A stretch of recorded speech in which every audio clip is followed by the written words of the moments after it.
bullet journal doesn't need to be beautiful. You don't need to be an artist. It doesn't need to be neat. It doesn't need to be minimal. It needs to be yours.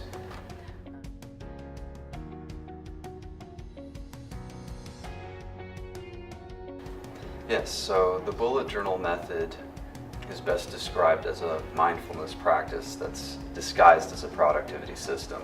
What it helps us do on one hand is organize what we're working on, but more importantly, it also helps us clarify and focus and understand why we're doing what we're doing.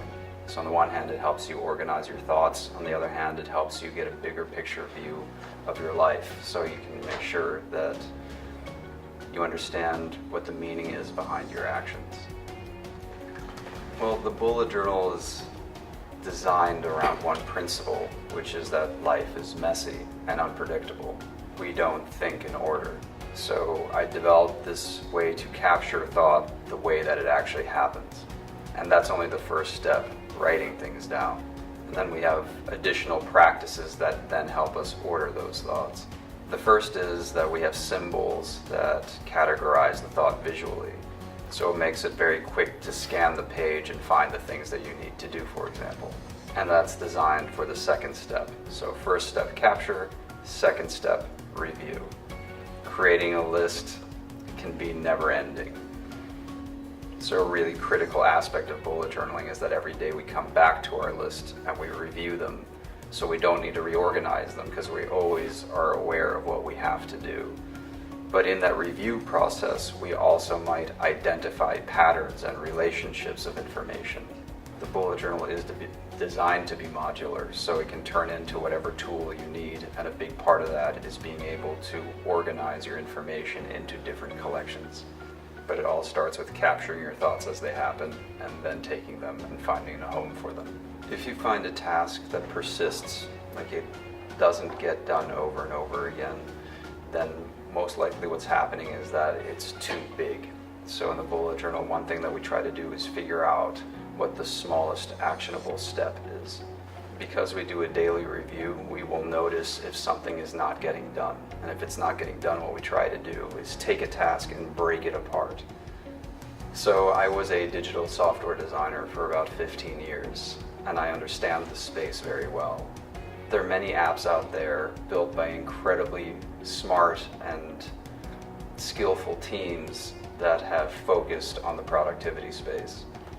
I think one of the strongest features of the bullet journal is that it is analog.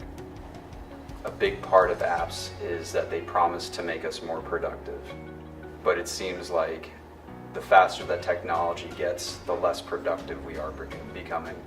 So the bullet journal is about removing yourself from technology just a little while to give you the space to think and to focus undistracted by technology. And the bullet journal isn't about not using technology, it's about putting a barrier between you and technology for a little bit of time.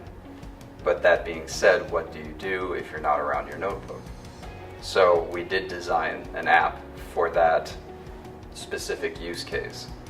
But the app is designed as an extension for the notebook, not a replacement. So for example, the content that you add into the app disappears after 72 hours. The idea is that you're always coming back to your notebook. So you always know where to put things, and also you always know where you had put things. I don't think it's digital versus analog, it's digital and analog. It's about finding the tools that make you most helpful and productive. Well, first of all, thank you so much for your support so far. It's been a real pleasure being here and getting to meet the community over here so far away from home. And also for those who are new, I would highly recommend keeping it simple, not comparing yourself to what you see online. Just make sure that you know why you need to start the bullet journal, what the purpose of the bullet journal is for you. The book is designed to be modular, very much like the system. So I think the first part is starting to get in the habit of decluttering your mind by capturing your thoughts on paper. Our minds are very busy, and it can be profoundly helpful to write your thoughts on paper, to stop them and to see them clearly for the first time. And the book introduces various different methods that allow us to capture our thought, categorize it, and also figure out how to better understand ourselves through a process of reflection.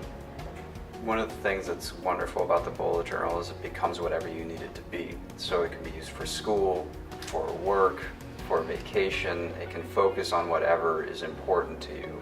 And a lot of times our challenge is important. So starting the bullet journal by identifying your challenge is really critical for making it have the biggest impact. Your bullet journal doesn't need to be beautiful. You don't need to be an artist. It doesn't need to be neat. It doesn't need to be minimal. It needs to be yours.